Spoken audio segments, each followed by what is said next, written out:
Donc voilà, on est particulièrement heureux donc d'accueillir Philippe Bonnem, donc qui est donc rédacteur en chef à Alp Magazine, Adjoint. Sinon, on peut rédacteur pas en avoir de chef photos. adjoint, mais bientôt probablement et grand reporter, hein. Non, Et non, ça va? ça va, Non, non, je suis bien à ma place. grand reporter. On avait reçu il y a quelques années une personne qui était grand reporter à Dreux dans le Pentu. C'était quand même quelque chose. Donc vraiment, je souhaite D'accord.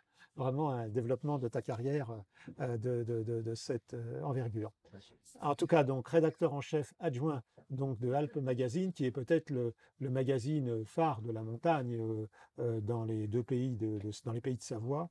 Et il a toujours exploré les faces nord de la montagne et signé un certain nombre de biographies, notamment de René de Maison et aujourd'hui de Yannick Seigneur, ce qui montre qu'il a effectivement une certaine, non pas addiction pour les hommes de fort tempérament. Constance. Donc Yannick Seigneur, c'est un alpiniste des années 70 qui était considéré comme étant l'un des plus doués de sa génération Mm. et qui a eu une carrière assez contrastée. Et il est décédé il y a au début des années 2000 et il est entré dans ce qui est décrit comme une sorte de purgatoire dont là il tente à sortir dans la mesure où, et là on va en parler, son œuvre d'alpiniste est une œuvre tout à fait importante Mm. et tout à fait innovante. Ça a été l'un des premiers alpinistes modernes, à la fois par son style, par les courses qu'il a menées, les expéditions auxquelles il a participé, et aussi par son engagement personnel, puisqu'il a été l'un des premiers alpinistes sponsorisés, alors qu'auparavant ses prédécesseurs participaient à des expéditions euh, National. nationales, donc payées par les contribuables, hein. Voilà. Donc un Mm. personnage attachant, un personnage flamboyant et un personnage Mm. attachant, hein. Bah, on va tout de suite faire le lien avec le lieu où on est. On est ici face au Mont Blanc. Derrière nous, il y a la chaîne des Fises.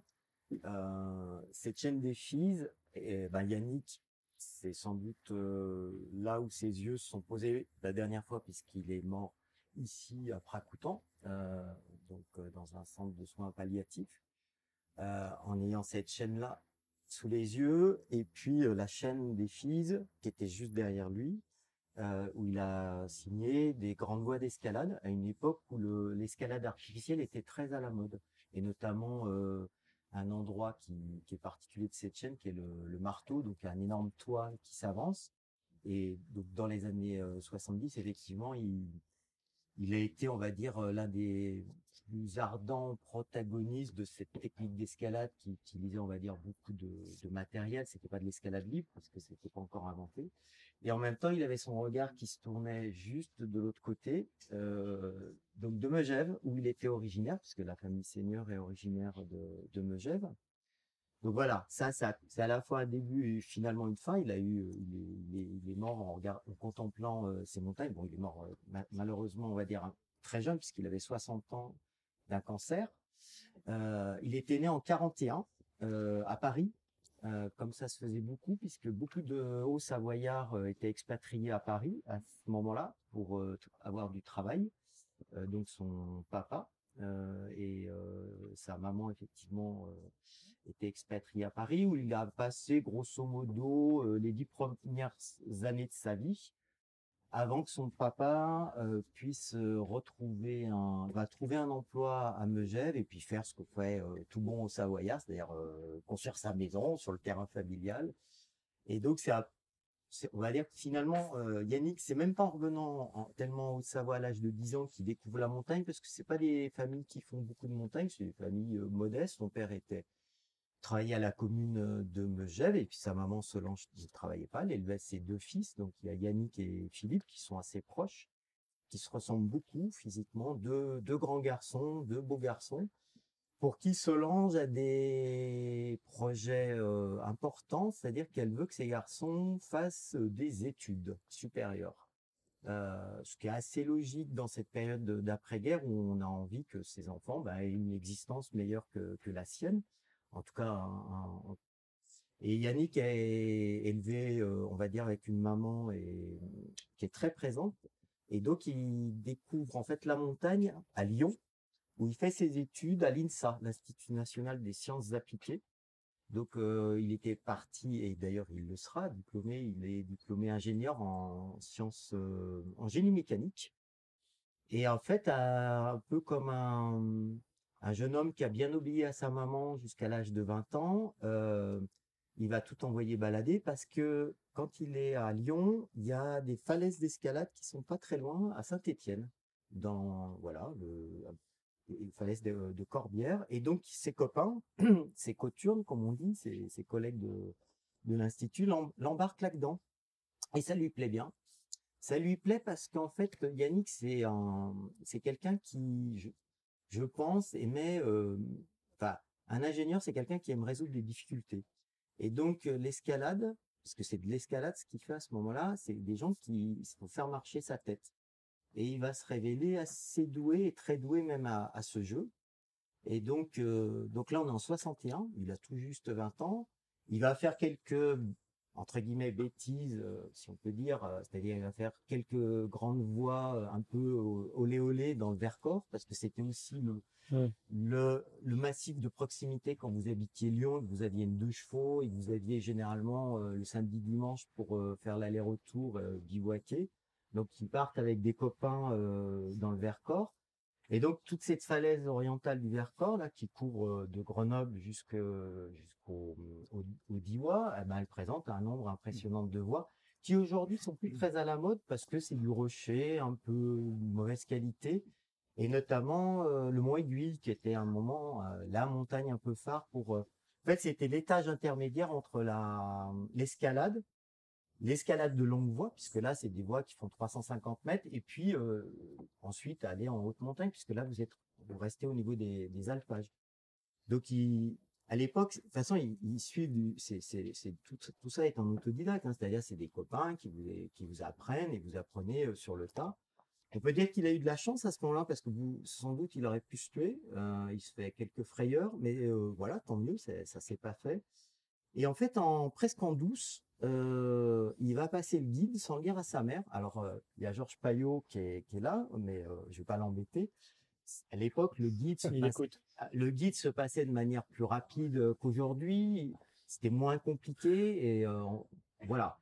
Et donc, il va passer le guide dans les années 63 à 64. Et un jour, il annonce à sa mère, Solange, qui est une forte femme, hein. Euh, on imagine bien le portrait de la Solange qui veut que ses garçons réussissent. Donc, quand il apprend à sa mère qu'il décide, non, il sera pas ingénieur, elle tombe un peu des nues et elle lui dit, Yannick lui dit, je serai guide. Sachant qu'on est à une époque où le métier de guide, c'est quand même court la saison, c'est-à-dire qu'il n'y a pas toute cette activité autour du ski de randonnée qui n'existe pas en tout cas. Enfin, en tout cas pas telle qu'elle est aujourd'hui, encadrée par des professionnels avec une grosse saison d'hiver. D'autant que Yannick n'est pas a appris à skier, mais c'est pas un très bon skieur, c'est pas sa spécialité. Et donc il va au départ dans ces années, on va dire, de jeune guide, il démarre, il a une saison qui est un peu courte, juillet-août, et il va quand même travailler l'hiver. Il trouve un emploi chez Rossignol à Voiron, qui est une boîte qui fabrique des skis, comme vous le savez. Et donc, il va faire ça grosso modo 4-5 ans, jusqu'en 66. 1966, c'est une année, on va dire, un peu de lancement de la fusée Yannick, parce que c'est un très bon grimpeur. Parce que là, je ne vais pas rentrer dans tous les détails des voies qu'il a fait déjà, parce que c'est un staccanoïste de l'escalade, c'est-à-dire qu'il n'arrête jamais.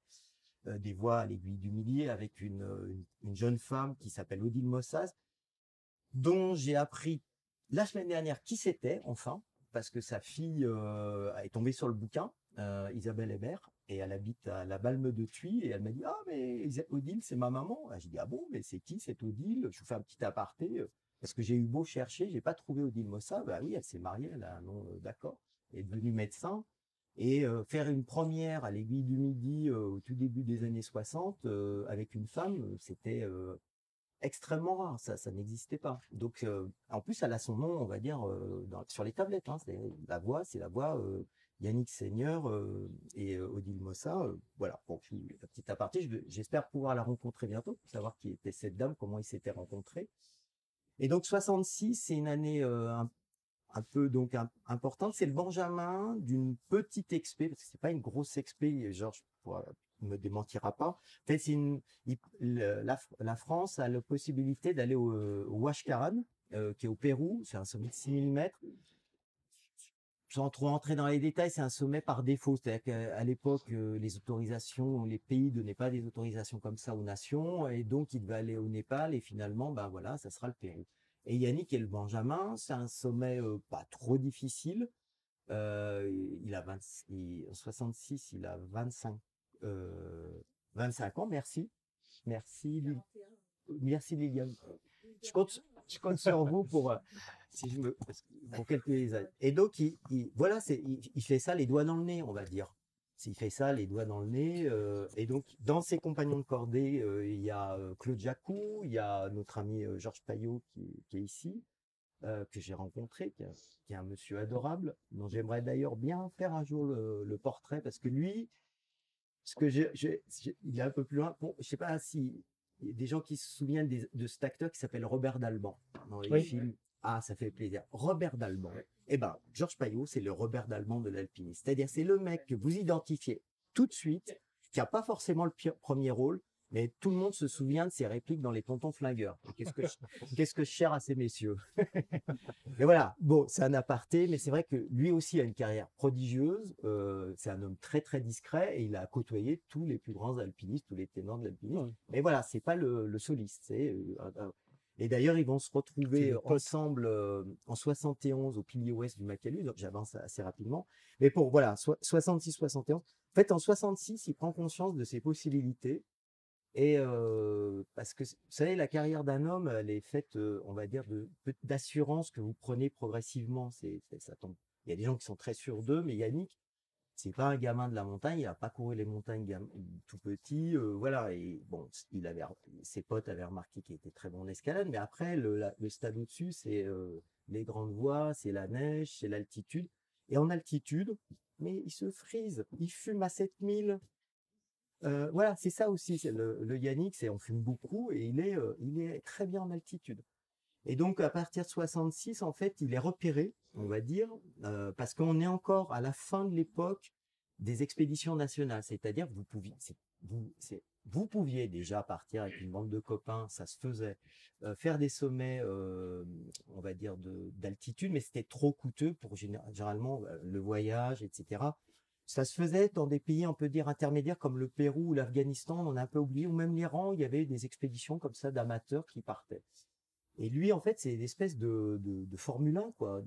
Ouais, une petite Formule 1. Et donc, les instances de la montagne le repèrent, et notamment un monsieur à qui j'ai demandé une préface qui s'appelle Robert Parago, qui est décédé récemment, qui est vraiment un grand monsieur de la montagne. Enfin, un type, moi, c'est un ami. Enfin, quand il est décédé, c'est vrai que c'est vrai qu'il était malade, mais bon, voilà, faut bien décéder malheureusement. Mais voilà, et Robert va être son Pygmalion parce que Robert, en fait, va reconnaître en Yannick une espèce de fils spirituel qu'il aurait aimé avoir. Et ce côté un peu, alors talentueux, énergique, capacité d'organisation, capacité d'entraînement. Et puis Yannick, c'est quelqu'un de positif. Faut bien se mettre ça dans la tête. C'est un mec qui est positif. Il a envie d'y aller. C'est pas un mec qui se pose des questions, voilà. Et donc il voit les possibilités de Yannick. Et effectivement, quand il y a ce gros projet de 1971 au pilier ouest du Makalu. Alors, pour faire un petit topo, donc en 71, tous les sommets de 8000 ont été conquis. Puis à un petit moment, le dernier, c'est le Kanchenjunga, si je ne dis pas de mémoire, en 1964. Donc, phase 2 de l'Himalaya, c'est on va refaire ces sommets, mais par des voies plus difficiles. Donc là, le pilier ouest du Makalu, c'est un énorme truc. Je sais pas comment vous dire, c'est une immense, enfin c'est un pilier d'ailleurs, donc entre 5000 et 8000, un peu plus de 8000, c'est un fil comme ça. Et faut se mettre dans, enfin moi j'essaye toujours quand je fais un article ou un livre, peu importe, de me mettre dans la tête de l'époque. parce que aujourd'hui, ça paraît facile, parce que d'autres l'ont fait avant, mais quand on s'attaque à des trucs comme ça, parce que c'est la première fois, grosso modo, qu'on va avoir de l'escalade du 5, je sais pas si certains grimpent ici, du 5 à 7300 mètres. Voilà, ça vous donne un peu le niveau de difficulté. C'est pas simplement marcher sur la neige, planter ses crampons, et Yannick, c'est un bulldozer. C'est-à-dire qu'ils sont une belle équipe d'ailleurs, emmené par Robert Parago. Et il a comme cette expression d'ailleurs, il est vif argent. Ce qui est marrant, c'est une expression un peu désuète. Vif argent, un peu comme une voiture finalement. Et Yannick, effectivement, va être le moteur de l'expédition, même si, comme il dit, tout le monde monte sur les épaules des uns et des autres, puisqu'il y a des effets de roulement pour se reposer. Mais dans les difficultés, enfin, quand il faut occuper les difficultés à 7300 mètres, eh ben, Yannick, c'est sûr qu'il est l'homme de la situation. C'est-à-dire, faut vous mettre dans l'idée, c'est-à-dire que vous êtes lourdement chargé, vous êtes déjà monté à cet endroit-là, il a fallu remonter, prendre le matériel, et là, pim, pim, pim, mètre par mètre, faut tirer la ligne de vie sur laquelle les copains vont passer. Et là, tous les témoignages que j'ai recueillis montrent qu'effectivement, Yannick, cette expression, souvent quand on parle de manière un peu triviale, son ami Jean-Paul Paris dit pas là, mais ce con, comment il a fait pour passer là? Parce qu'effectivement, tu vois les difficultés, toi, tu es déjà HS, et le gars, boum. Et Yannick, effectivement, il va emmener ça. Et c'est un moment important parce que on est dans cette France, moi j'aime bien aussi recontextualiser les choses parce que l'alpinisme ne se dit pas hors contexte parce que quand la France envoyait des gars à l'autre bout du monde, ils représentaient le drapeau national. On l'a un peu oublié, mais c'était quand même important. Ces 10 gars ou ces 10 gugus, c'était des ambassadeurs de la France qui montraient l'excellence de la France à l'étranger et puis même aux yeux du monde parce qu'il y a un peu une petite compétition entre les nations. Donc là, on est juste après l'élection de Georges Pompidou.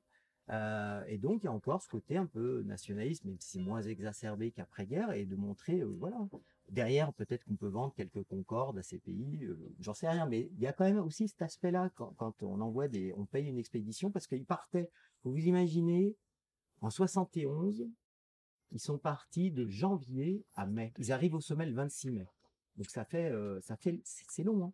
Et donc, faut financer ça. Alors, il y a une partie de l'équipe qui est partie, dont Yannick, sur place pour réceptionner le fret, organiser l'expédition, recruter les porteurs, parce qu'après, il faut y aller à pied jusqu'au camp de base du Makalu. C'est assez long, c'est un trek de mémoire, je crois que c'est 13 jours de marche, avec un col à 5000, installer tout le bousin, etc.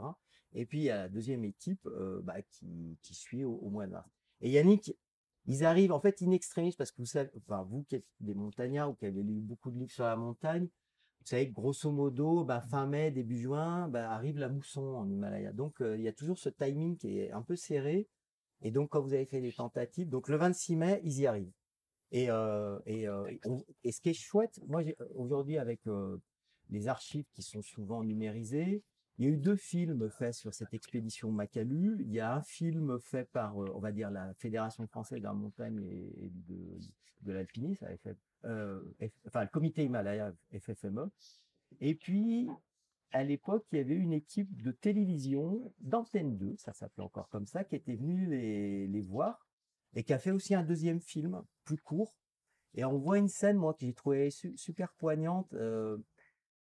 On voit, alors je pense qu'elle a été retournée pour les besoins du film. On voit les style 4 cow-boys, c'est-à-dire en fait, t'as Yannick, t'as Panam et Bernard Muller, son compagnon, bref, ça va me revenir, qui arrivent au camp de base. Tout est démonté, ils sont là, barbus, un peu le visage brûlé. Et puis le journaliste leur pose, alors qu'est-ce que ça vous fait, etc., d'être allé là-haut. Alors, souvent, tu dis des trucs un peu banals, bah ouais, on est content, etc. Ah, et puis il paraît que vous avez mis vous êtes bourré pour la photo, vous avez mis le drapeau à l'envers. T'imagines, à 8000, attends, c'est dans quel sens pour la photo? Qu'est-ce qu'il faut le petit drapeau? Voilà, ils disent des banalités, mais tu vois 4 bandes de copains qui sont touchants parce que c'est des mecs qui Yannick vient d'avoir 30 ans. Voilà, c'est quand même un bel accomplissement. Ils ont passé 4 mois à s'acharner sur cette montagne. Et t'as dernier plan, t'as un plan un peu cinéma justement, où t'as Robert Parago, style un Port Lonesome Cowboy, du style, pour moi c'est super important. Alors ça paraît que je me moque, mais je me moque pas en fait. Je peux comprendre l'émotion parce que lui, il savait qu'il n'avait pas plus l'âge pour aller au sommet et du coup, voilà, pour lui c'est important d'avoir réussi parce que quelque part, t'es un peu comptable des deniers qu'on t'a avancés. Mine de rien, il y a quand même un peu ça. Et, et c'est chouette de voir un homme. Souvent, à cette époque-là, on manifestait pas trop son émotion. Et tu vois un Robert avec ses 4 gamins, ses 4 ados, qui lui, effectivement, a les sanglots dans la voix parce qu'ils savent qu'ils viennent d'accomplir un truc énorme, un très grand exploit. Et que c'est sans doute, à mon sens, le dernier grand exploit de l'alpinisme français en Himalaya. Après, en dehors d'exploits individuels, mais d'exploits national, puisque malheureusement, voilà, les choses vont aller en se délitant. C'est la fin un peu de cette époque des expéditions dites lourdes, puisque malheureusement, bah, c'est souvent sur un gros raté que tout ça se termine. En 79, il y a le K2. Et le K2, c'est une expédition un peu type, j'ai envie de dire, napoléonienne, quoi. Il y a 15 000 porteurs, enfin, un truc de fou. Et là, pareil, ils veulent faire une nouvelle voie, un nouvel éperon au K2. Yannick a vieilli, il y a une nouvelle génération qui arrive, entre guillemets, sur le marché, puisqu'on trouve dans les jeunes Jean-Marc Boivin, on trouve Pierre Bégin dans cette nouvelle génération.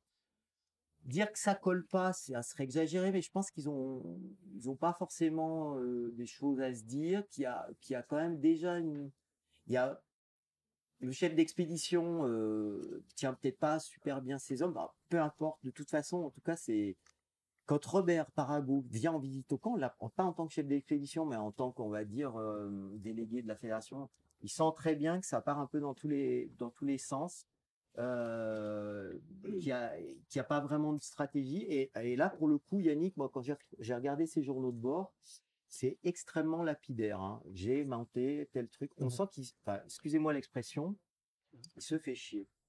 Il se fait chier. Ouais. Et pourquoi il se fait chier? Parce qu'en fait, Yannick, à partir de 71, il commence à être médiatisé. Et à partir de ce moment-là, notamment, effectivement, il va développer une carrière personnelle. Et juste un détail, je regarde l'heure pour laisser ensuite la parole à David. Tranquille. Pour vous mettre dans l'esprit, 71, donc c'est le héros entre guillemets du Makalu. Tous ses collègues le reconnaissent.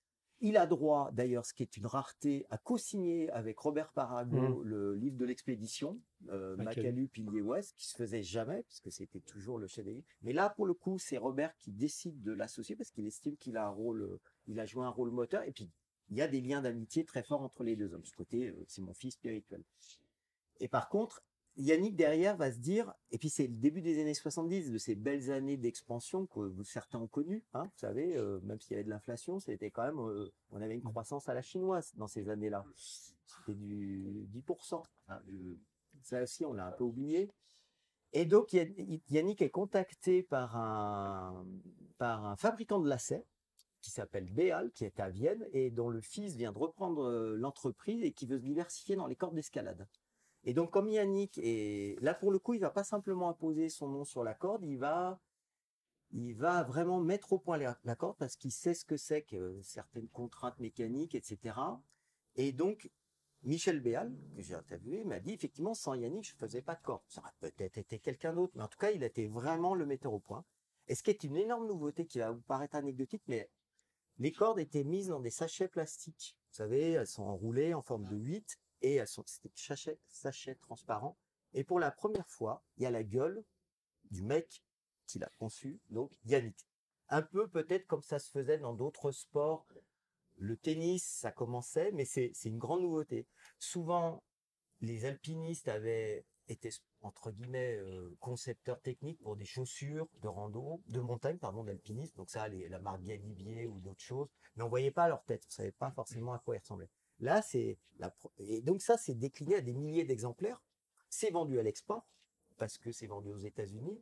Et donc, sur des milliers de sachets pendant 10 ans, va y avoir cette tronche. Et ça paraît rien, mais c'est effectivement, c'est le démarrage effectivement d'un sportif de haut niveau qui met son nom sur un produit, un peu comme ça se fera très rapidement dans d'autres sports.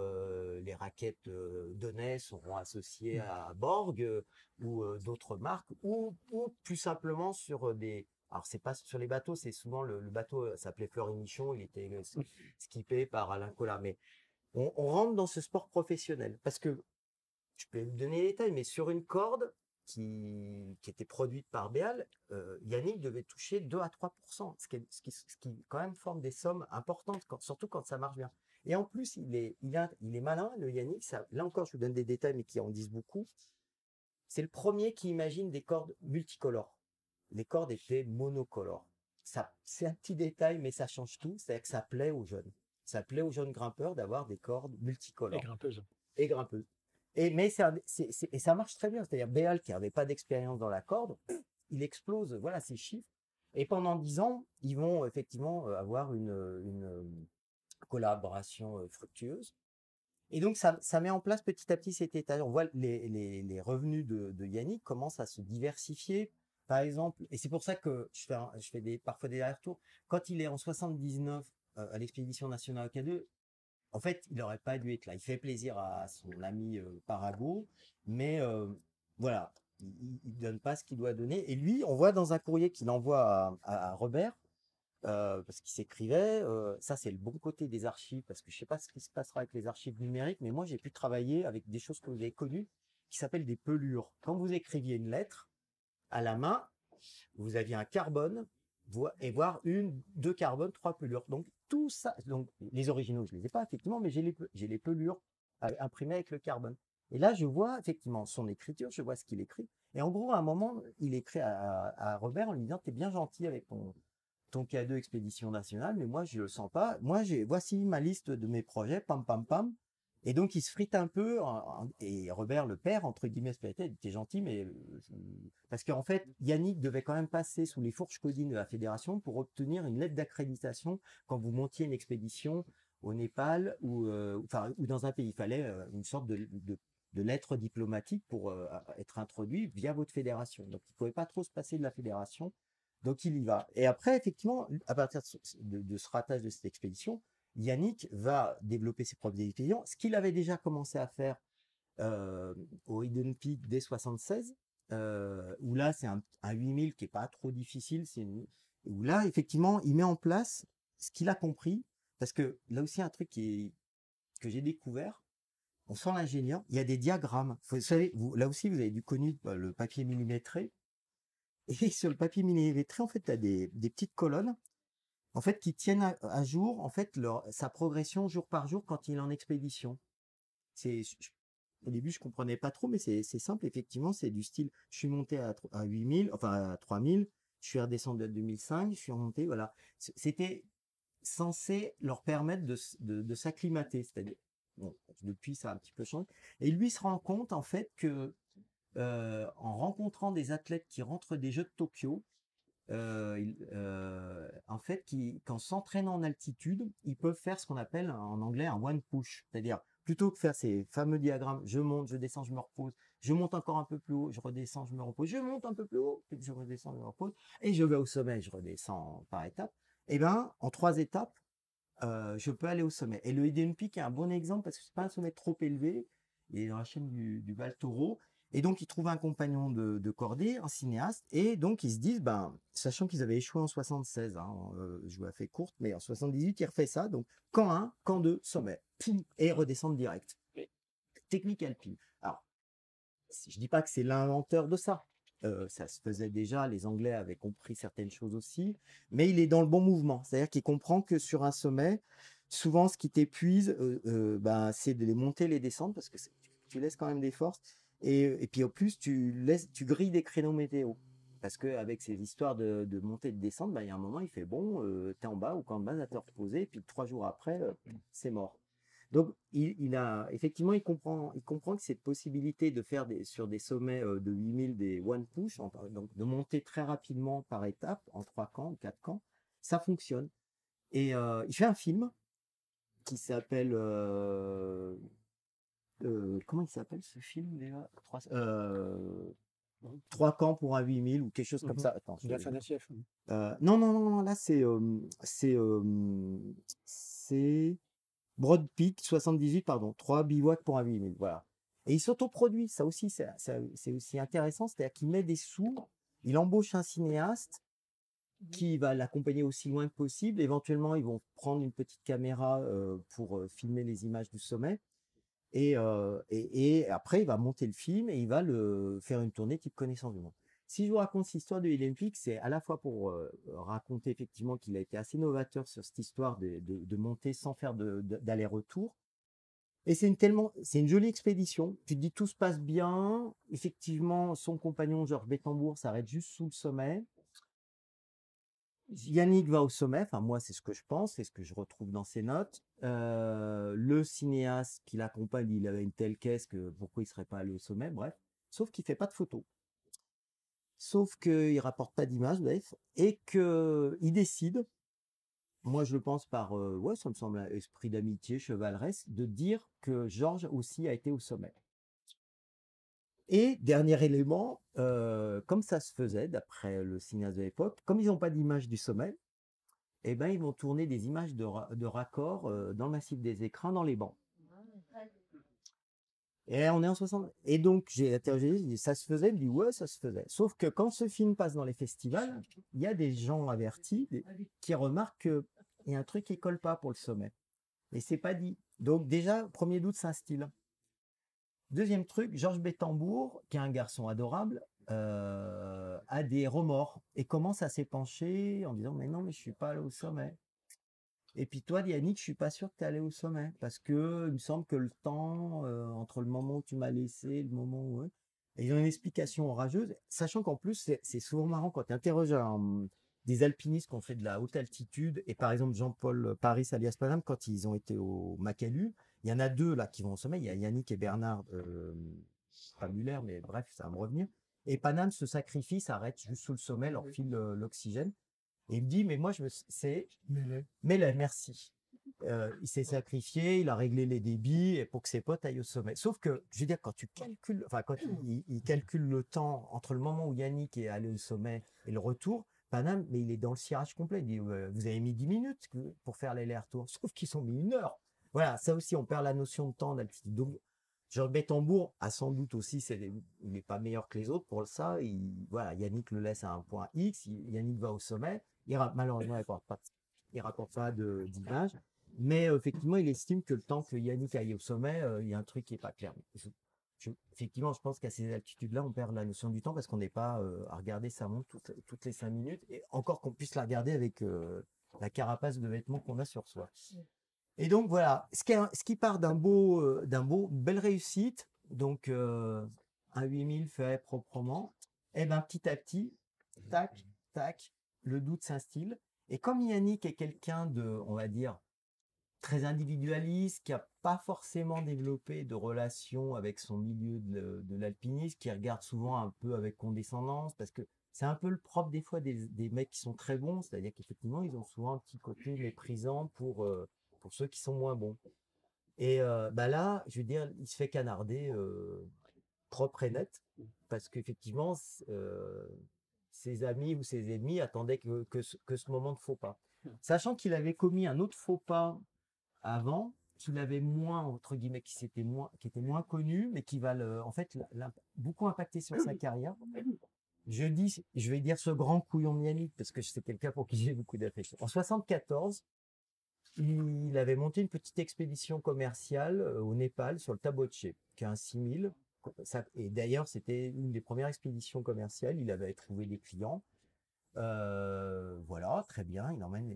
Et sauf que ce Yannick, il essaye de mégoter un peu sur le prix du sommet. En fait, on était dans un truc qui est pas très clair, c'est-à-dire que est-ce qu'à 6000, il faut verser des royalties ou est-ce qu'il faut pas verser des royalties? Lui, je suis désolé s'il y a des hauts savoyards dans la salle, je les aime beaucoup, du style, ouais, bon, on verra sur place, hein. Donc, si on peut économiser 3-4 000 roupies, hein, puis ça me fera un peu plus de gras sur l'expédition. Et donc, ils font cette expédition. Il y a d'ailleurs un Serge Cacha qui l'accompagne, qui est un jeune skieur qui commence à faire de la pente. Pour lui, il veut faire le machin. Et ils sentent quand ils arrivent, enfin les témoins que j'ai rencontrés, ils sentent au cours de l'expé que l'ambiance n'est pas géniale avec les Sherpas, parce qu'en fait ils vont sur un sommet dont ils n'ont pas vraiment l'autorisation et dont ils auraient dû payer des royalties. Et ça loupe pas d'ailleurs donc ils font le sommet, etc. Ça se passe bien avec des clients, dont un client qui était une célébrité à l'époque, qui était le chirurgien clarinettiste Jean-Christian Michel. Donc voilà, ça vous Il donne jouait une idée du back en milieu dans jazz. lequel il recrutait. Jean-Christian Michel il était un petit peu oublié, mais c'était à l'époque, c'était une vedette. Hein. Il vendait beaucoup de disques. Et effectivement, il y a les autorités népalaises ont vent de cette histoire. Et il va écoper, alors d'une amende pas très, très, très élevée, mais de 10 ans d'interdiction de sommet au Népal. Et là, du coup, il peut plus tenter des sommets au Népal. Il y a quand même une grosse partie des 8000. Et du coup, il est obligé de se rabattre sur le Pakistan. Sauf que les sommets de 8000 du Pakistan, pour les gens qui connaissent un petit peu, ils sont vachement plus difficiles.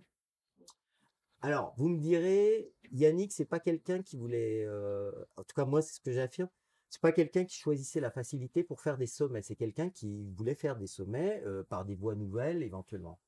Mais bon, des fois c'est bien aussi d'avoir de la réussite pour justement trouver de l'argent via des sponsors parce que ça coûte quand même chaque fois un petit peu d'argent.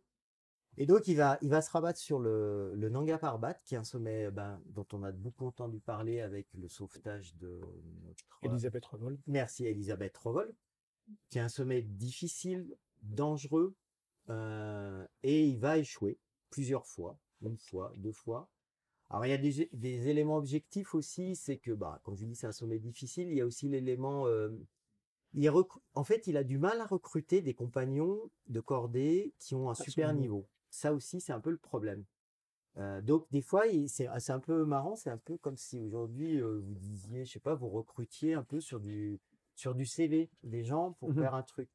Là, il va grimper avec des Allemands et je veux dire, quand tu es vraiment dans la difficulté, là, tu vois que les gars, ils assurent pas, quoi. Donc, si t'as pas des bons seconds, c'est un peu comme dans toute activité, je veux dire, surtout sur des sommets de 8000, il faut quand même s'épauler. Avec Georges Tambour, ça avait très bien matché parce que vraiment, ils s'épaulaient. Malheureusement, suite à cette histoire de Hidden Peak, ils ne sont pas partis ensemble, ils sont plus repartis ensemble. Et puis, Georges est mort en montagne en 83 en allant chercher des cristaux. Et donc, l'homme qui avait une barricade d'enfer, qui était vraiment le jeune premier, le virtuose, et là, il commence à accumuler les échecs. Et sa carrière, grosso modo, elle va s'arrêter en 1900, sa carrière himalayiste en 83. Il monte une dernière grosse expédition parce qu'il a un client qui a un gros poste au Crédit Agricole du Sud-Est. Et à l'époque, je ne sais pas si vous vous souvenez, le Crédit Agricole sponsorisait beaucoup de gros événements sportifs. Ils avaient un bateau, course au large. Voilà, pardon, course au large. Et ce client, j'ai trouvé les chiffres, donc on a en 83, l'expédition à l'arête ouest de l'Everest. Pour vous faire un petit topo rapide, l'arête ouest, c'est l'arête qui sépare le versant chinois du versant népalais. Quand on suit l'arête chinoise, elle monte classiquement. Et là, en fait, il y a un troisième pilier. C'est d'un côté, vous avez l'énorme glacier par lequel montent les alpinistes pour aller au col sud. C'est cette arête-là qui monte droit vers le ciel à gauche, si on regarde du couloir Hornbein. Voilà. C'est une arête très difficile, très exposée. Et il monte une grosse expédition avec des jeunes ténors de l'alpinisme, dont on trouve Eric Escoffier. Donc, il savait éventuellement recruter des jeunes talents. C'est une expédition où, lui, à la limite, qu'il n'aille pas au sommet, c'était pas le plus grave, mais qui va coûter très cher. Alors, on est en francs et ça va vous faire sauter. Quand j'ai vu le budget de l'expé, c'est 900 000 francs de l'époque. Oui, quand même. Ouais, c'est très cher. Surtout que les Chinois demandaient très cher pour qu'on passe sur leur territoire. Et là, pareil, ça marche pas. Ils vont pas très très haut, etc. Et à partir de 83, on va dire, c'est un peu la fin. Il est plus tout jeune. Il va essayer, et je terminerai là-dessus, en fait, de se réinventer parce que c'est quelqu'un qui sent l'air du temps. Et en 83, je ne sais pas si vous vous souvenez, mais il y a un certain Patrick Edlinger qui est apparu sur la scène médiatique. Et Yannick, il se dit, tiens, si j'inventais les voyages verticales. Et en fait, son idée, c'est de grimper des séries de belles voies, de beaux sommets aux quatre coins de la Terre, un mixte entre himalayisme et escalade. Et il va faire ça, par exemple, il va faire un voyage au Brésil, dont il tirera un film euh, avec Michel Zalliot qui est à la caméra. Mais là, pour le coup, il a ses réflexes, on va dire, d'alpiniste. Autant on a vu le film de Patrick Edlinger, cette espèce de grâce, de grimpeur. Enfin, on découvrait quelque chose de nouveau dans l'escalade. Là, c'est je pitonne, je grimpe, je pitonne. Et il est trop, on va dire, il est hors du coup pour incarner ce côté virevoltant du grimpeur qu'avait pris, on va dire, Patrick Edlinger. Voilà. Et donc voilà, on va dire fin de sa carrière médiatique. Au total, bon, il aura été l'homme qui aura fait quand même, si on lui accorde, hein, enfin, le Makalu, le Cacherbon, parce que j'ai pas parlé du Cacherbon, mais c'est une expédition Mm. faite avec des Lyonnais où il se passe pas grand chose. Voilà, il rencontre Marc Battard, c'est pas l'amour fou entre les deux. Voilà. Et puis le Hidden Peak où effectivement il y a cette ambiguïté du sommet, pas du sommet. Et puis les échecs successifs Ouais. au, au Pakistan. Mais ce sont ces échecs qui l'ont grandi, puisqu'il disait que aucun Makalu, oui, ne valait une vie. Oui, ouais, juste pour t'aimer, ce qui m'a aussi touché dans l'homme, parce qu'il y a le côté factuel, et moi, j'avoue, bon, c'est une chose, mais c'est pas forcément ce qui me passionne. Surtout qu'aujourd'hui, moi, quand je lis une biographie, j'ai envie de comprendre un peu la psychologie du personnage, pas savoir que c'est justement un planteur de python. Et ce qui était très chouette, c'est que j'ai retrouvé, enfin, il l'avait conservé dans ses dossiers, parce que chaque fois qu'il faisait une expé, il avait son petit dossier bien rangé avec ses factures, ses chéquiers. Enfin, c'est vraiment un truc d'ingénieur, bien rangé. Et en fait, il y a les lettres de Marie-Claude, qui est sa deuxième épouse, que Marie-Claude lui envoie. Et donc, c'est touchant de lire cette. J'ai pas la partie dans l'autre sens, parce que Marie-Claude, qui est toujours vivante, les avait pas conservées. Savoir ce que Yannick lui écrivait. Je pense que Yannick ne devait pas être un grand écrivain romantique, mais en tout cas, Marie-Claude, elle lui parle elle habitait Chamonix, de sa vie quotidienne, c'est-à-dire les deux garçons qu'il a fallu emmener chez le docteur parce qu'ils avaient une grippe, qui allait manger chez sa belle-mère, enfin, voilà, le ramener à des choses très terre à terre, et puis avec des petits mots tendres à la fin de la lettre en disant tu me manques, j'ai très envie de toi. Des choses que d'habitude on n'a pas accès, mais qui montrent le côté uni du couple, le côté tendre que d'habitude on met jamais en avant parce qu'il y a que le côté. Et Yannick dans ses carnets aussi pense à eux, c'est-à-dire dit bah voilà là il fait trop mauvais machin, est-ce que ça vaut le coup que je tente le sommet pour si j'y reste là-haut pour Marie-Claude et mes deux Mm. garçons. Donc on sent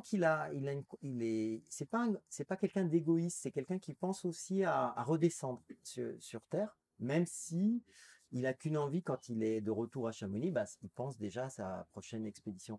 Mais je pense que c'est quelqu'un qui fait cette jonction entre ces héros qui ont été ceux de l'après-guerre, on va dire les Bonatti, les des deux maisons où là c'est ce côté on sait pas trop, voilà, brut de décoffrage, et puis ces jeunes gens de l'après-guerre, enfin qui explosent après-guerre et qui sont déjà plus dans leur époque, dans les années 70 où certes je veux dire c'est quand même l'homme le mâle dominant, hein, la femme est à la maison, mais quand même il y a quand même un aspect Plus ouvert.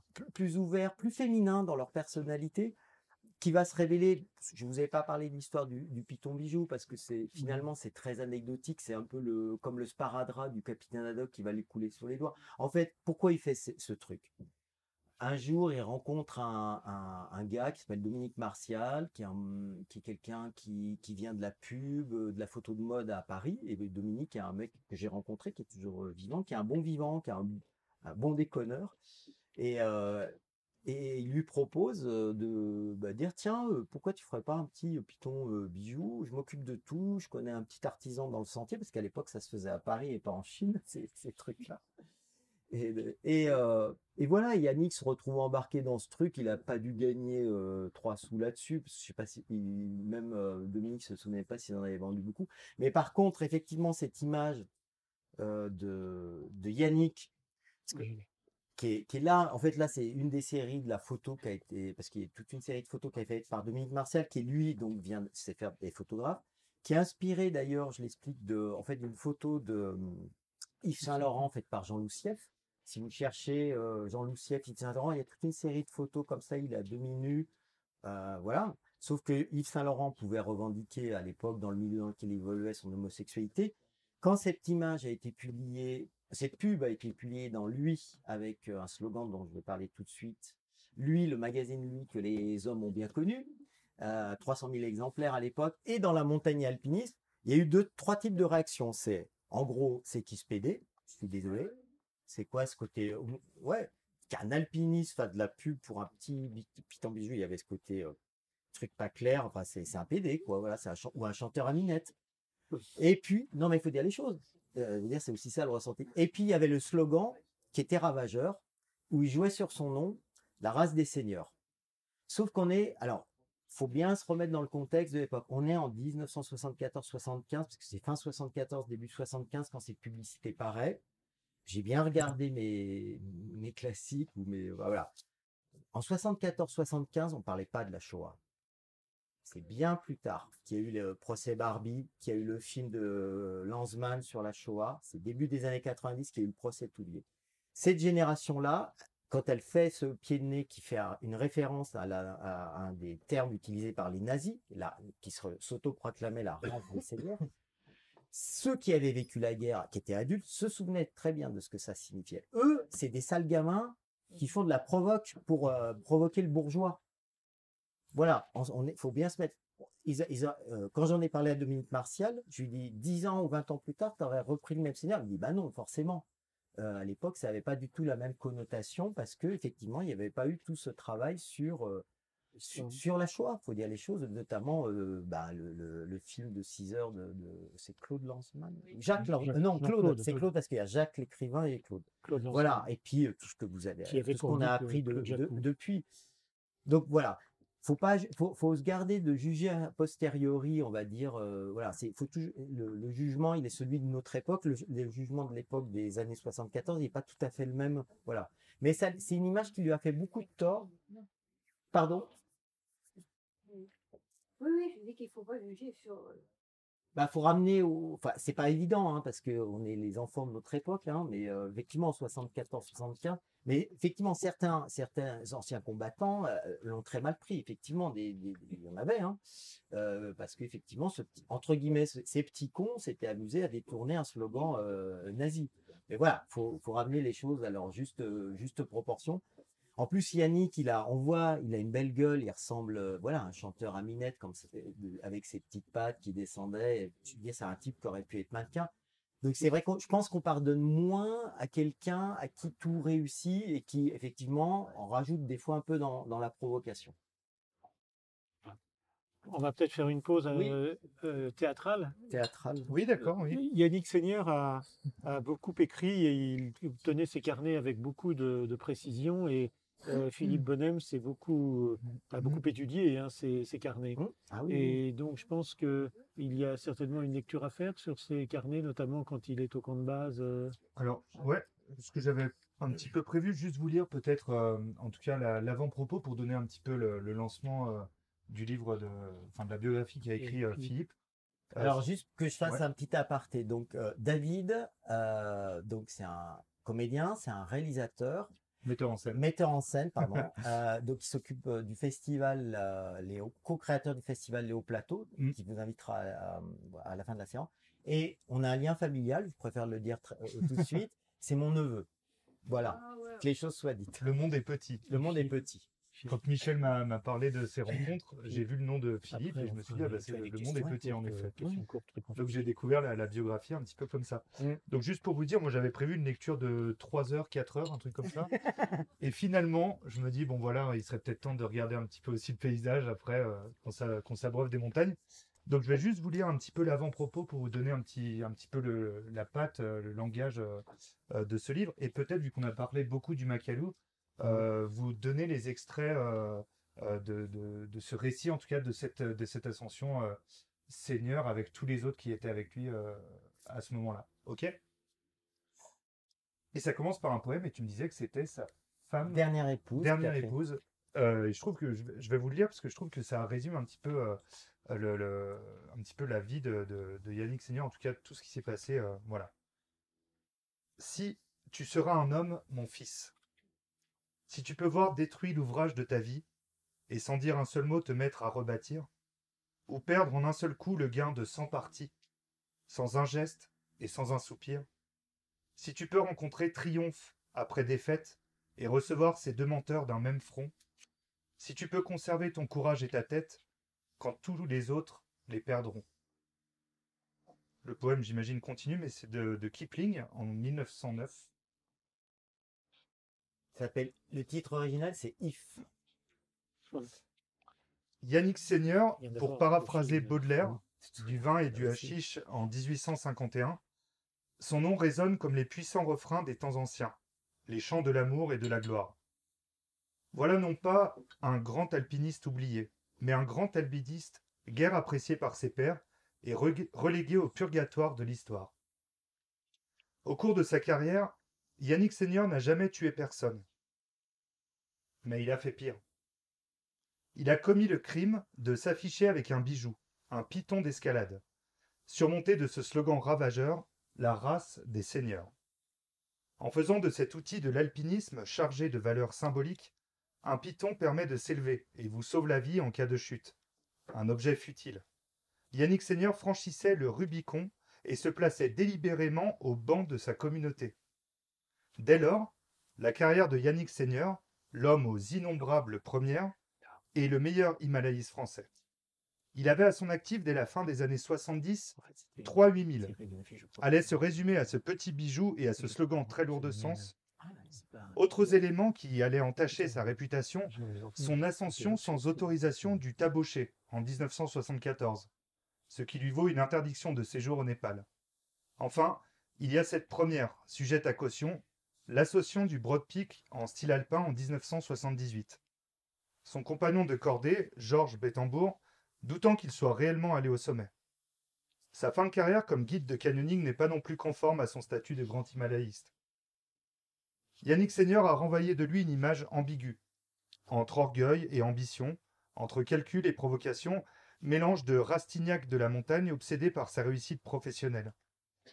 Il y a chez Yannick une posture gaulienne lorsqu'il regarde avec une certaine condescendance ceux qu'il qualifie de guide taxi, parce qu'il répète les mêmes ascensions avec des clients anonymes.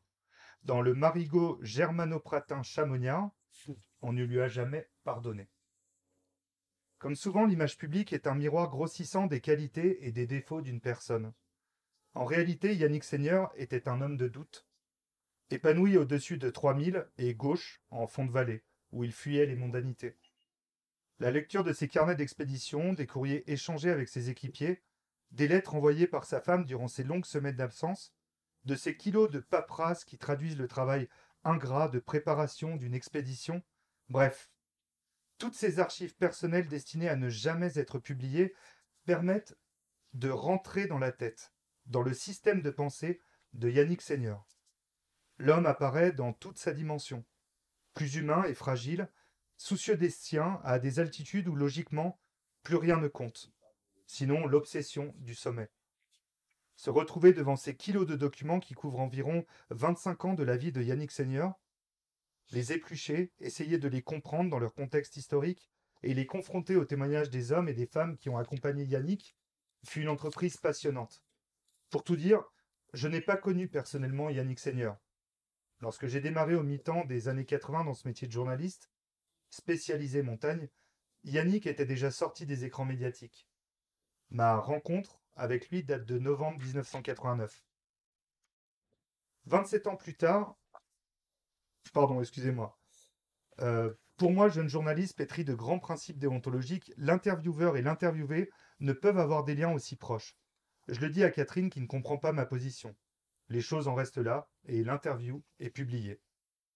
27 ans plus tard, je recroise Catherine, devenue entre-temps Madame Yannick Seigneur. Catherine se souvenait parfaitement de notre conversation de 1989. De cette rencontre est née l'idée de se consacrer à une biographie à Yannick Seigneur, avec cette opportunité rare, éclairer sa trajectoire, à travers ses archives personnelles. Voilà. Je vais vous parler un petit peu maintenant juste du Makalu, l'ascension. Après, je voudrais simplement signaler que la supercherie quant à la polémique sur le fait d'avoir été ou non au sommet avait été dévoilée par Henri Agresti, qui est un de nos amis, un fidèle du Salon de Passy, que Jean-Marc connaît bien, et qui est le père de Blaise Agresti, qui est l'ancien patron du peloton de gendarmerie. Henri Agresti, surtout Kurt Dimberger, qui connaissait bien le sommet. Voilà. Et donc, en fait, quand il voit le film dans un festival au Diableret, il dit, mais attends, je sais. Ils ont reconnu. Mais le sous-titre du livre, là, c'est Yannick Seigneur, l'iconoclaste. Donc, on voit bien que il était en avance sur son temps et à la fois rebelle, mais surtout en avance sur son temps. Oui. Et, ce que je vous propose, c'est que pour que David, tu lis un court extrait, un court extrait. Et ensuite on échange rapidement. Voilà, comme ça. Un court extrait. Parce que c'est vrai qu'il y a un langage de la montagne qui est dans cet extrait qui est assez chouette, notamment sur la montée.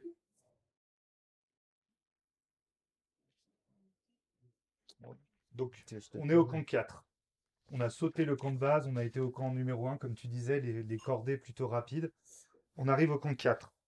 Mosca et Payot nous annoncent que le camp 6 est installé, à 7770 mètres, mais que le mauvais fonctionnement des masques à oxygène leur a interdit le sommet. Ils se sont arrêtés à 7800 mètres. Ils en ont profité pour faire des portages et pour installer des cordes fixes au-dessus du camp 6. Nous leur en serons chaleureusement reconnaissants qu'en redescendant du sommet dans la nuit, nous rejoindrons le haut de ce fil d'Ariane qui nous ramènera au camp. Au soir du vendredi 21 mai, Seigneur, Mellet et Jacob, surnommé Bob, arrivent à ce fameux camp 5, 7650 mètres. Journal de Yannick. Je retrouve Paname et Guyot en train de faire leur hissage dans les surplombs au-dessus du camp 5. Je fais moi-même un hissage pour emmener 4 bouteilles d'oxygène au-dessus des surplombs. Paname et Guyot doivent coucher au camp 6 et tenter le sommet. Demain, nous coucherons au camp 6. Samedi 22 mai, montée camp 5, camp 6. Beau temps, bien dormi, un peu de vent. Pompe un peu d'oxygène. Paname et Guyot équipent 160 mètres. Monte sans oxygène jusqu'à l'altitude de 8000. Guyot redescend avec Bob à 16h. Bernard et moi, sac de 30 kg, 2 bouteilles d'oxygène, etc. Paname continue d'équiper seul vers la corniche. Dimanche 23 mai, corde, caméra, appareil photo, 2 chargeurs, 3 à 5 pitons, un marteau-piolet, un piolet, drapeau, talkie-walkie, nombreuses piles frontales, plus survie, tente, réchaud, petite gamelle, viandox, plus grosse veste duvet, plus VTN, plus frontale, plus un gant de rechange. Camp 6, 7770 mètres, sommet, 13h30. Redescendre camp 6, 9h30 du soir. Je voulais vous le lire celui-là parce que je trouve qu'il y a un vrai langage technique de la montagne et on a l'impression vraiment d'y être. On se rend compte que c'est très, comment tu dirais, peut-être très... ça va droit au but, quoi. Bah, tu es dans une économie de mots, effectivement. Voilà. Là, en fait, ce qu'il marque, ça aussi, c'est vachement intéressant, c'est pourquoi, à la limite, il marque dans son petit carnet, et je vais vous le dire, certains font de la montagne. En fait, tu as besoin, à cette altitude-là, de te faire un truc... pardon? Exactement, merci, je cherchais un pense-bête, parce que souvent, à ces altitudes-là, tu es dans le potage, et si tu oublies une paire de gants, ou si tu oublies, on va dire, quelque chose, donc en fait, c'était pour s'obliger à faire exactement, comme dit madame, merci, un pense-bête. Et c'est aussi des méthodes, effectivement, pour s'adapter à l'altitude et à la fatigue de l'altitude. Parce que si tu te dis, allez là, je me pose, je vais faire une petite sieste, je vais passer, ou je me réveillerai pour mettre mes pompes le lendemain matin, c'est mort. C'est sûr que tu oublies l'essentiel. Donc voilà, le fait que c'est là aussi, je pense que c'était aussi sans doute une méthode d'ingénieur, mais pas que, c'est-à-dire que c'était aussi un moyen de ne pas oublier des choses indispensables quand tu dois faire le sommet, effectivement. Et donc, tu le marques en style télégraphique. Voilà, c'est aussi simple que ça, effectivement. Mais il y a aussi cette notion, je trouve, d'économie. Et cigarette. Il manque la cigarette. Mais ça, je pense qu'il le disait même pas parce qu'il les oubliait pas. Vu qu'il fumait beaucoup. Georges, toi qui es avec nous, est-ce que tu peux nous faire profiter de ta présence et de nous livrer de ton témoin? Non mais je sais. Venez, non mais peut-être. Georges, Viens, s'il te plaît. Attention, attention, Il y a une attention, belle place Ah, ici à pardon. côté de moi. Attention, Non, mais ça me ferait plaisir. Juste, je vais pas t'embêter longtemps. Juste que tu dises devant le public quelques mots sur Yannick. Eh ben, c'est loupé. Je sais. Mais toi, Bonjour. je prête mon micro. Dans le micro. Mais non, mais il va enregistrer pour la postérité. Bouge pas. Tu sais que tu vas passer à la postérité. Voilà. Parce que moi, je t'ai découvert grâce à Yannick. On s'est parlé, on s'est rencontrés grâce à Yannick. Voilà. Je sais pas. Bah Ouais. si, je suis venu te voir. On se connaissait un petit peu avant, mais là, on a passé vraiment du temps, en tout cas, pour parler de Yannick au cours des 2 expéditions que vous avez vécues ensemble. Ouais. Non, c'était surtout, enfin moi je pense qu'on s'est rencontrés la première fois, c'est à la sépulture d'Herzog, non? Oui, tout Voilà. à fait. C'est là, donc. Alors, Ouais, attends. après, ouais, d'accord. Oui, oui, on s'est vu à la Après. sépulture d'Herzog, tout à Donc, fait. Avec la fille, surtout. Voilà, Une c'est ça. certaine... Tu m'as demandé comment je connaissais la fille de, comment tu Ouais, connaissais tout à fait. Félicité. Mais donc, toi, tu rencontres, enfin, tu as vécu une première expédition en 66 au Ouachkara, qui est une expédition qui se passe bien. Ouais, c'était la même chose, les mêmes équipes, les mêmes chefs d'équipe, Mhm. pareil, tout pareil. Sauf, Ouais. bah, il y a eu ce petit drame, malheureusement, je suis désolé de le Bah, non, minorer à la ouais. descente, mais bon, sinon, ça aurait été une expé sans problème. Oui. Et vous passez, combien vous avez passé de temps finalement ensemble au Makalu? Parce que Yannick arrive en janvier, toi tu arrives peut-être dans la 2e équipe en mars, Non, pas du tout, Ouais, non, on t'es était du fait- ensemble. dès le départ. Oui. Ok, tu fais Oui, partie non, de la non, première équipe. Ouais, mais il y avait qu'une équipe, hein. Ah non, il y a une première équipe qui est chargée de réceptionner le fret, d'embaucher les porteurs, une 2e équipe Ah qui oui, arrive un peu plus tard. Parce que sinon. Ah oui, c'est- non, mais là, j'étais pas dans la première équipe. Oui, dans la 2e. Mais Mm. nous, c'était au mois de février, on était Mm. là-bas, déjà. Oui. Et donc vous avez passé, attends, février, mars, avril, mai, Ouais, jusqu'à un petit peu même début juin, ensemble. ouais, sauf 15 jours, parce que moi, je suis rentré à pied Mm. du camp de base à Tumlingta. Et je me souviens plus, vous avez été forcément un moment sur la même corde, parce que c'était souvent des binômes de 2. Non, oui, mais on était toujours, non, Toujours on la était même toujours équipe. plus ou moins, ouais. Ouais, Après, en fonction de s'il y en avait un malade. ouais. En expédition, c'est facile, hein, on était combien? 10 membres. Oui. Il fallait toujours compter sur un quart malade, un quart HS. Alors, c'est pour ça, donc, normalement, Non, il mais faut c'est être vrai. 7 ou 8, mais dans Ouais. chaque expé, il y a toujours un ou deux. Oui, trois. qui est pas- le qui est pas quart, le quart des membres qui a toujours autre chose. Oui, qu'il y a un problème. Et du coup, vous avanciez en parallèle sur l'ascension du Makalu? Il y avait 2 cordées différentes qui... En parallèle, non, il y avait On se souvent une relayait. cordée qui montait, qui allait équiper les camps. Pendant ce temps-là, les autres faisaient C'est autre ça, chose. Enfin, mais jamais, et puis on se relayait, toujours comme ça, oui. Mais j'ai envie de dire, tu confirmes, entre guillemets, est-ce que c'était l'homme, entre guillemets, en forme du début à la fin, sur ce pilier? Yannick, oui. Ouais. Ouais. Qu'il a Oui, il avait une frite.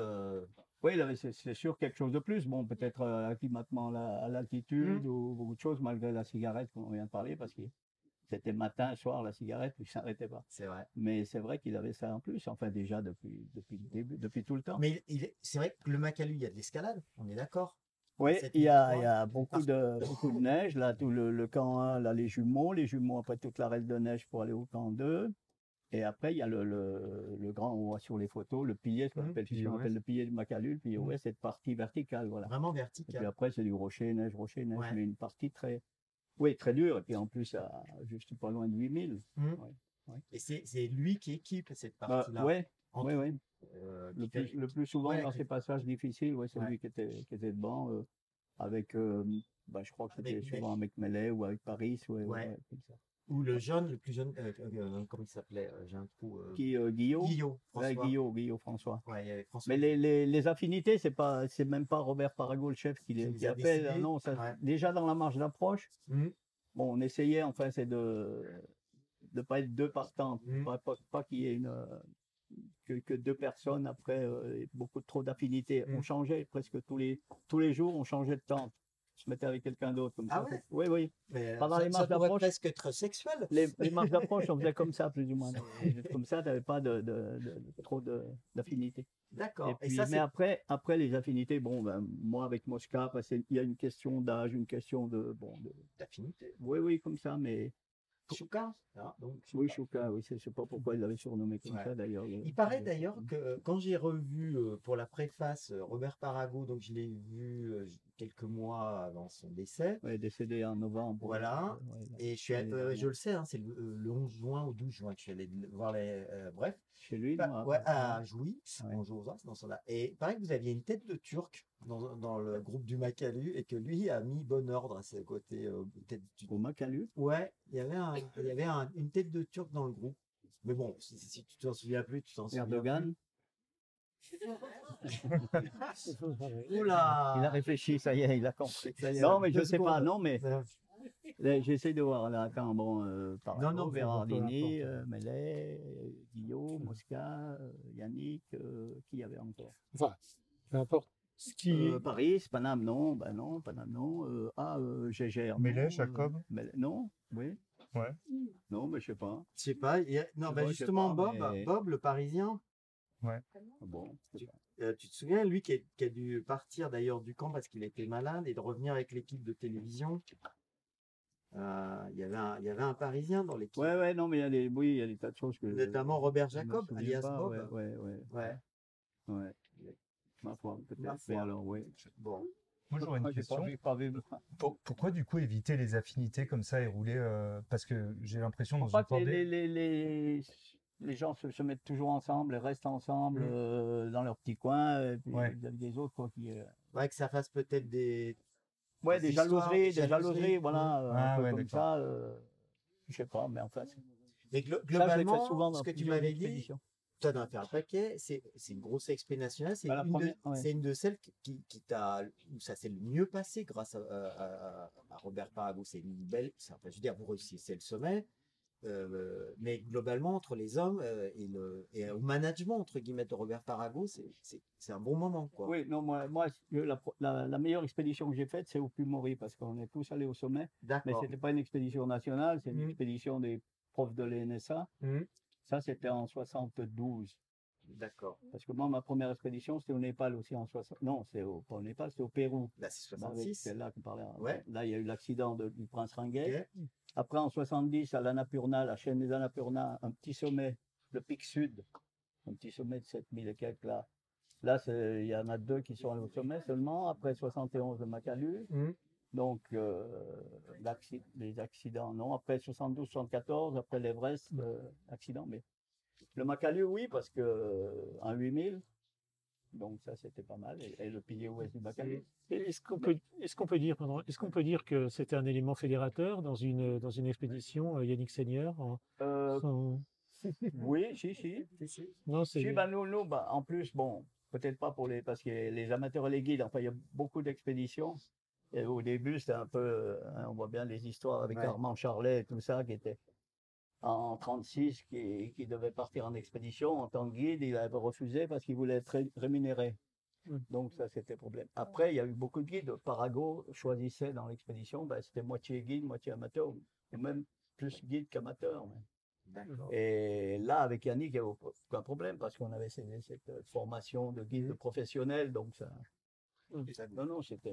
Et c'est Parago qui choisissait en tout cas les membres de base de. C'était Il y a un chef d'expédition. le comité, Oui. comité olympique, le comité pas olympique, le comité Himalaya. voilà, Voilà. qui choisissait, il donnait des noms et puis après il décidait, voilà. Mm.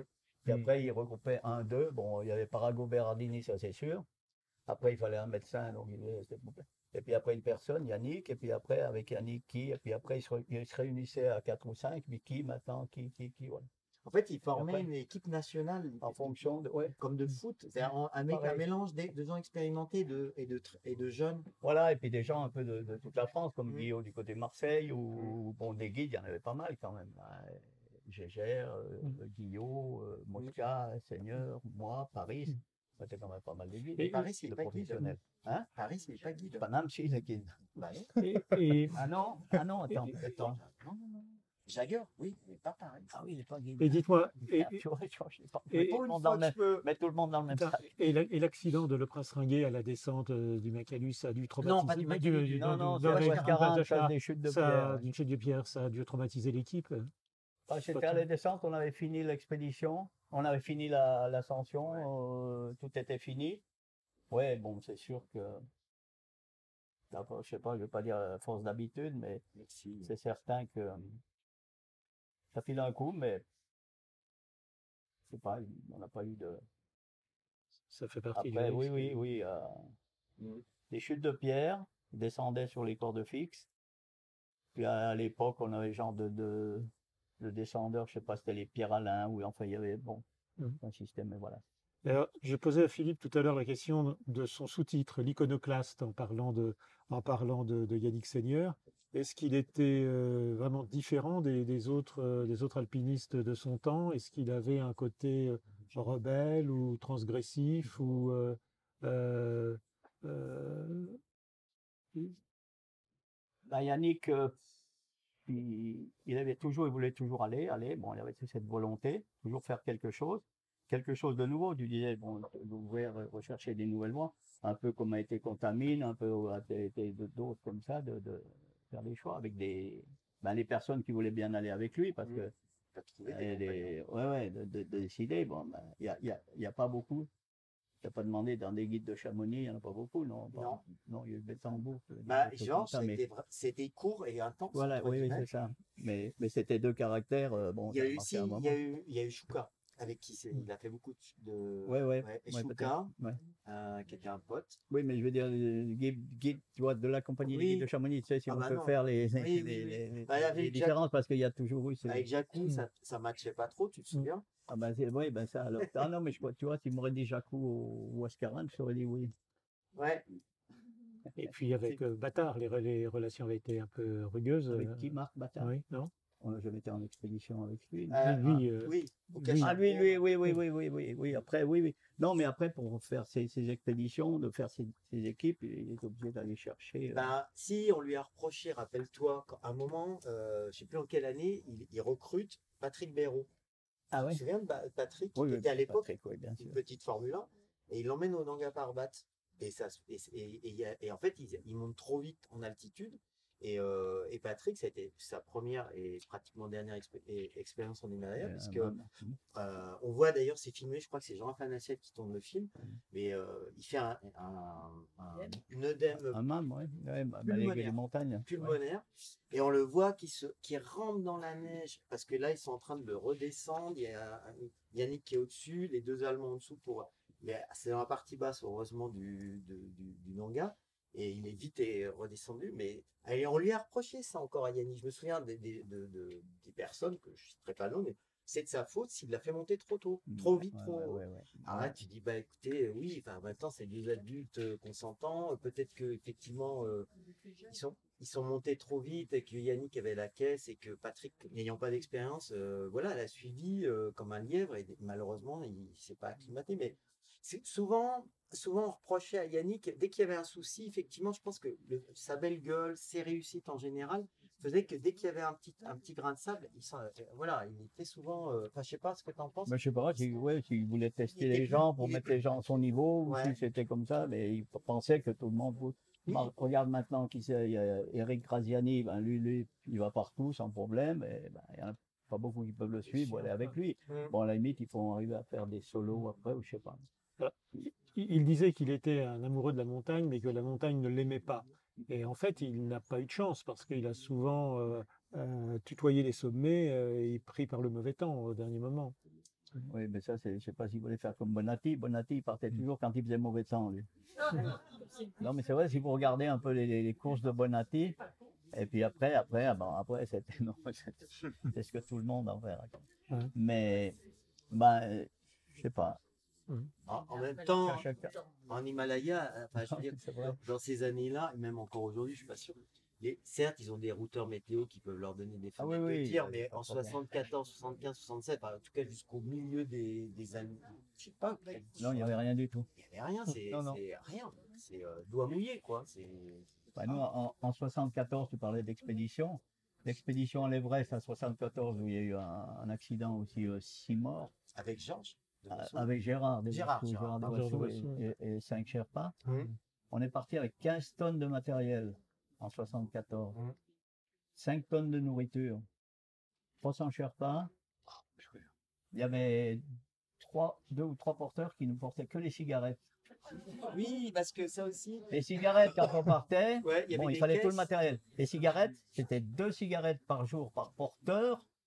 2 cigarettes. Hein. Ouais, Ouais. 500 porteurs, 1000 cigarettes par jour. Ça Des avait- petits ça paquets de cigarettes. Et un paquet de cigarettes de 10, c'était des paquets de 10 à chaque Sherpa par jour. Donc il fallait le porteur.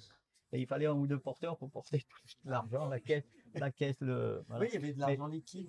Donc c'était le style encore, parce que le style himalayen, puis après le style alpin, donc ça c'était plus. Le bilan carbone n'était pas terrible. Hein. Avec 15 jours de marche d'approche, Avec en tout, partant au mois de août, sous la mousson, enfin, vous voyez. Hein, mais...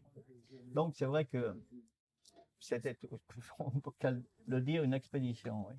Voilà. Et aujourd'hui, ce serait quoi pour vous le challenge des alpinistes d'aujourd'hui, vu que beaucoup de choses ont été ouvertes, du coup, à cette époque Maintenant, c'est le solo, c'est le solo. le chrono comme partout comme ça. C'est l'Himalaya en hiver, c'est des voies difficiles en Himalaya en hiver. En hiver, pour les Polonais, quoi. Ouais, c'est peut-être les conditions. Tu vois bien ici, pour faire de l'escalade maintenant, il faut grimper l'hiver, sinon l'été, c'est trop dangereux. Alors, je sais pas, en Himalaya, ça devient un peu comme ça. Alors, à tout seigneur, tout honneur, là, on a la chance d'avoir une, Oh là là, oui, on a la chance d'avoir une équipière d'une équipière de Yannick Seigneur. Et donc, je suis trop dépourvu. Donc, combien de paquets de cigarettes il fallait emporter?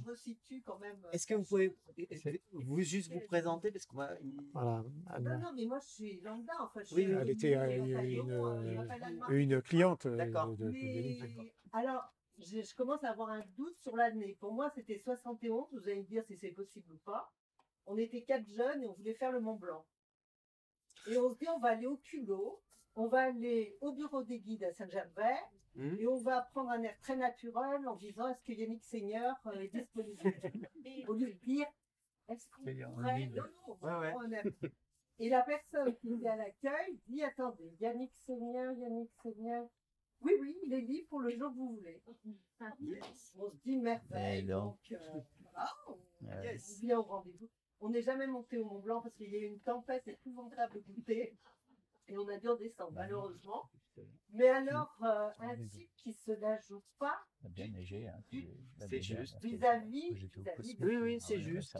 C'est une image que vous donnez. Enfin, moi, tous les témoignages.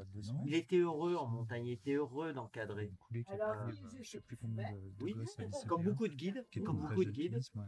voilà. Alors moi, Et bah, c'était une c'était, époque où je je fumais, crois que mais je c'était vers les disais côtes, pas là, je non, crois. pour monter, je ne vais pas Là, fumer. Ouais. Il y a quoi, il y a Mais, 3-4 et puis semaines, un truc comme alors, ça, oui, il ne se la jouait pas du tout, elle nous racontait. Donc, si c'est 71, il revenait du Macabou. C'est juste, ouais, c'est possible. Oui, mais je ne sais pas. Ouais, après le mois de mai, Il il a est revenu fin mai, ouais. Oui, 72, en fait, pour moi, c'était... C'est assez marrant.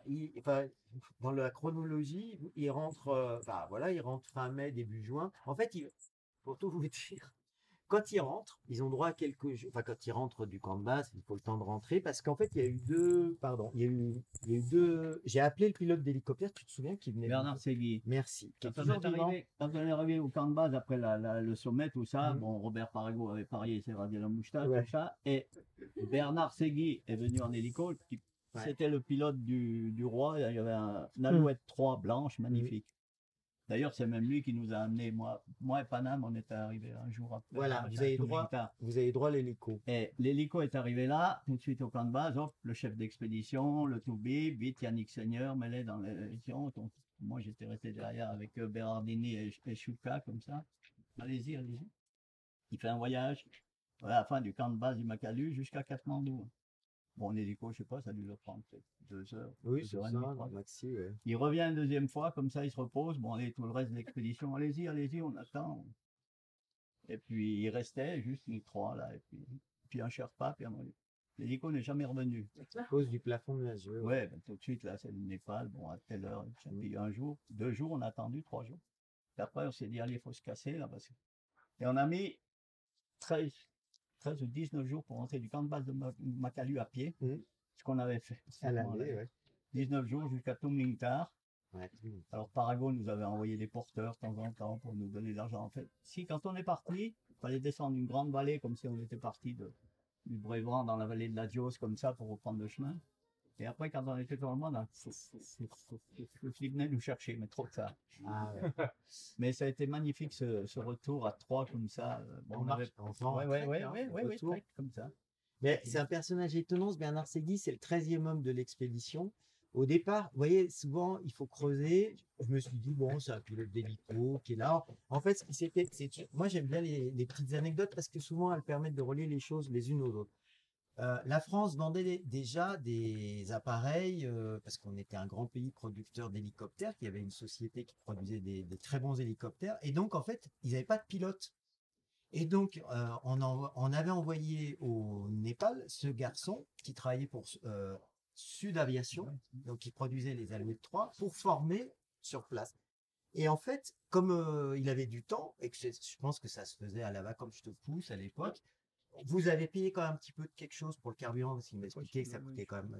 Et donc, tant que le roi n'avait pas besoin de son hélicoptère, qui était effectivement pas en blanc, qui est une des couleurs du roi du Népal, blanc, magnifique. et et tout seul dans l'appareil, vas-y, tu sais, du style, se conduit la voiture, la clope au bec, avec le machin, et donc, il ramenait, alors, des journalistes, de la bouffe fraîche. Les Patrick Clément, Voilà. Patrick Clément qui a écrit un livre qui s'appelle L'ingénu du Macalou. Que j'ai retrouvé. Alors il y avait avec lui, il y avait le célèbre cinéaste. Oui.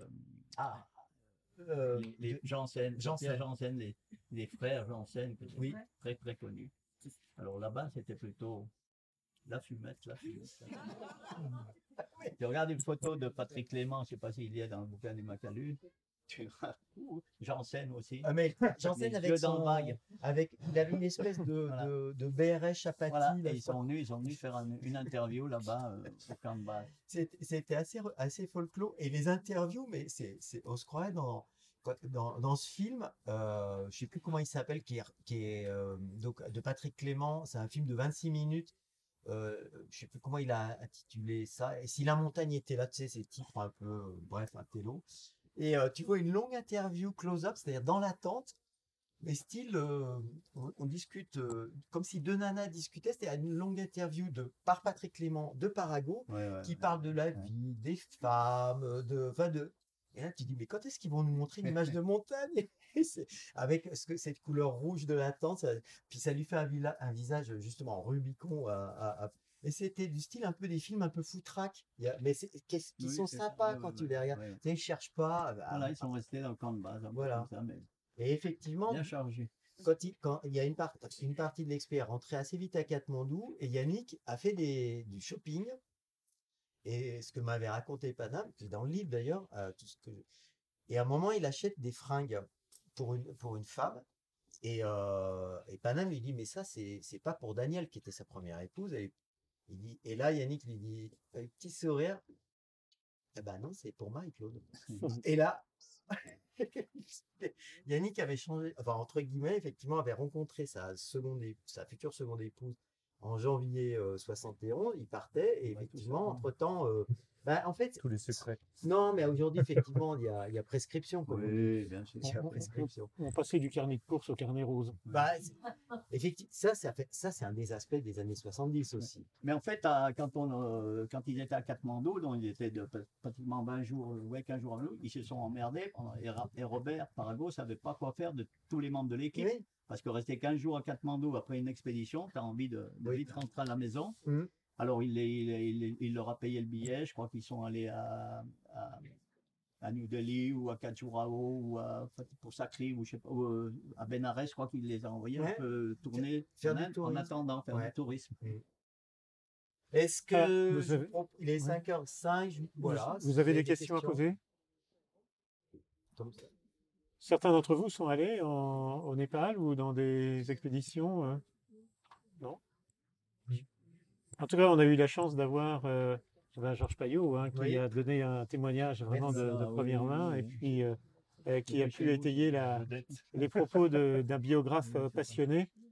Juste peut-être un court extrait de texte, peut-être, mais alors très court, non, encore, alors non, ou bien alors simplement pour dire à quelle date seront les premières manifestations, les premières représentations des Hauts Plateaux? Oui, complètement. Oui. Donc le Festival des Hauts Plateaux, je ne sais pas si vous connaissez, certains d'entre vous, certaines y sont allés. C'est un festival de théâtre et d'environnement qu'on a créé il y a un an. Et du coup, on le refait cette année, ça sera du 13 au 18 août Sur le site de Plaine-Joux, il y aura aussi des choses ici. En gros, il y a une pièce tous les soirs, pratiquement tous les soirs, et des balades ici au Jardin des Cimes et un spectacle jeune public. Donc voilà. Et également aussi, en parallèle du festival, on fait un projet habitant, je l'ai appelé comme ça, où on vient rencontrer les gens de la vallée pour dresser un portrait de la vallée. Donc si vous voulez, on peut en parler peut-être après un peu plus en détail. Jean-Claude Lasserre. Ah bah oui. J'ai entendu oui. Bah oui, on va en parler alors plus en détail après. Voilà, merci beaucoup. En tout cas, on a hâte de vous retrouver.